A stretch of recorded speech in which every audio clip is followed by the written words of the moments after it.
the question says let n be greater than equal to 2, be an integer.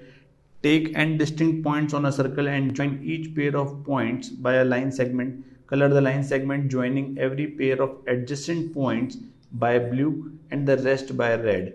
If the number of red and blue line segments are equal, then the value of n is. Okay, so let's start the problem.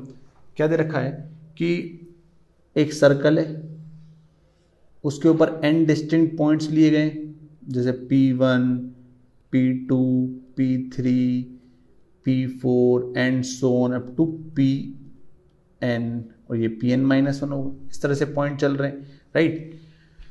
तो इन points को join कर दिया गया है और कोई भी दो एडजेसेंट पॉइंट से जो लाइन सेगमेंट बन रही है उसको तो हमने किस कलर से पेंट किया है, ब्लू कलर से, और बाकी लाइंस को रेड कलर से पेंट करा है.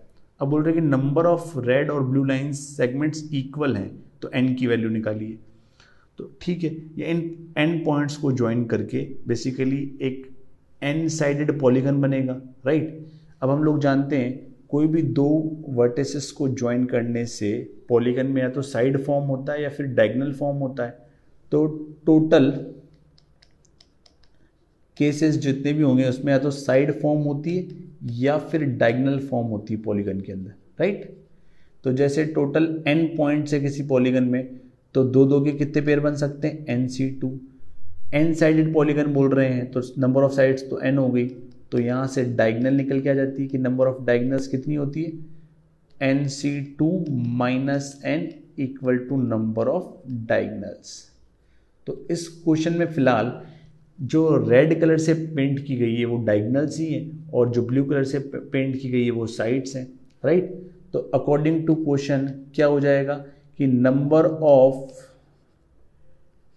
Red line segment equal to number of blue line segment, ऐसा बोल रखा है. तो number of red line segment कौन हो गई, डायगोनल्स हो गई, that is NC2 minus n, और number of blue line segment कितनी हो गई, नंबर ऑफ साइड्स के इक्वल, दैट इज n. तो इसको सिंप्लीफाई कर लेते हैं, NC2 इक्वल टू 2n.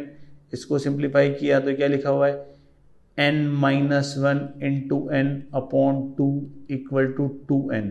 तो ये क्या बन रहा है effectively, n square minus n equal to 4n, n square minus 5n equal to 0. So n equal to 0 या 5, 0 का तो कोई मतलब नहीं है, तो n की वैल्यू क्या आ गई, 5. So the correct answer for the problem is n equal to 5.